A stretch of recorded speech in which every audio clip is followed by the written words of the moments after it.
C'est la journée que Yahuwah a faite. On va se réjouir et être contente en cette journée. C'est un plaisir, ma sœur, d'avoir une fois de plus l'opportunité de partager avec toi ce que le Père Yahuwah m'a mis à cœur. Très souvent, pour certains d'entre nous, il est très facile d'être présente tout le temps pour plaire aux autres ou satisfaire leurs moindres désirs. On a tendance à le faire en famille, avec des amis, des collègues, des supérieurs hiérarchiques au travail, des voisins, sans pour autant prêter attention aux conséquences qu'une telle attitude peut avoir sur notre santé mentale, physique et même spirituelle. Comprends-moi bien, je ne suis pas en train d'insinuer qu'il faut éradiquer l'aide, non. Mais lorsque c'est au prix de ta paix, de ta joie, de ta santé, ne crois-tu pas qu'il est temps de poser des limites?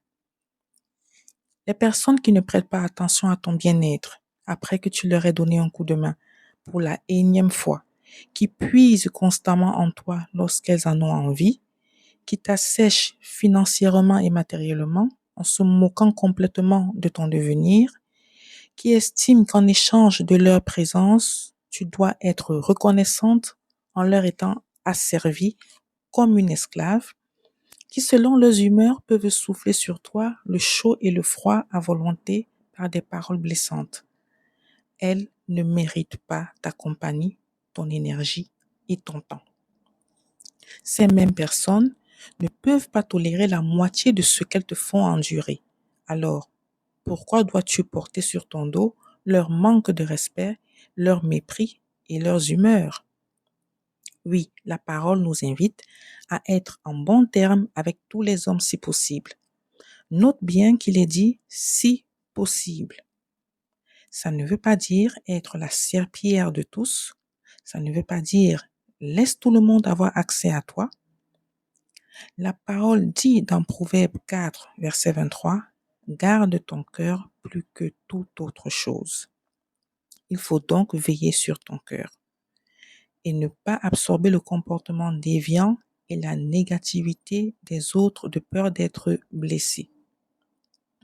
Ce n'est pas parce qu'on est disciple de Yahusha qu'on ne doit pas dire non.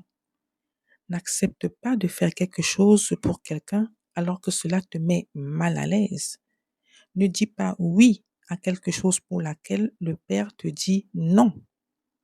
Ne cherche pas à plaire aux hommes avec grand H, pour être accepté d'eux et les entendre chanter tes louanges, car ils peuvent t'acclamer le matin et conspirer contre toi le soir. Proverbe chapitre 2, versets 11 à 12 dit ceci. La prudence veillera sur toi. L'intelligence te gardera pour t'éloigner de la mauvaise voie, de l'homme aux propos pervers. Donc, l'intelligence te gardera pour t'éloigner de l'homme et ou de la femme aux propos pervers, ce qui veut dire qu'à certains moments, lorsque la paix ne nous habite plus en présence de certaines personnes, ou lorsqu'on ne peut plus continuer à accepter des comportements qui nous détruisent et nous éteignent, il est nécessaire de s'éloigner ou de poser des limites. Qu'importe le qu'en dira-t-on. Ne laisse pas ta générosité te perdre. Ne permets pas aux langues toxiques de t'aveugler. Demandons au Père la sagesse et le discernement afin de savoir détecter les personnes qui veulent abuser psychologiquement de nous et celles qui souhaitent nous exploiter. Nous sommes libres en Dieu. Nous sommes libres en Yahuwah et notre paix vient de Yahusha ou Jésus. Poser des limites n'est pas de la méchanceté ou de l'égoïsme. C'est se protéger et se respecter assez pour ne pas laisser notre valeur être piétinée par des prédateurs. Et si pour cela, tu dois être traité de tous les noms, considéré comme une personne difficile, alors qu'il en soit ainsi. Tu vis pour la gloire de Dieu.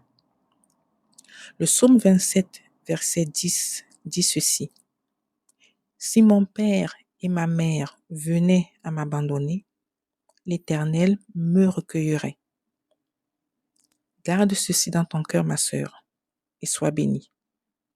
Surtout, n'oublie jamais, tu es aimée.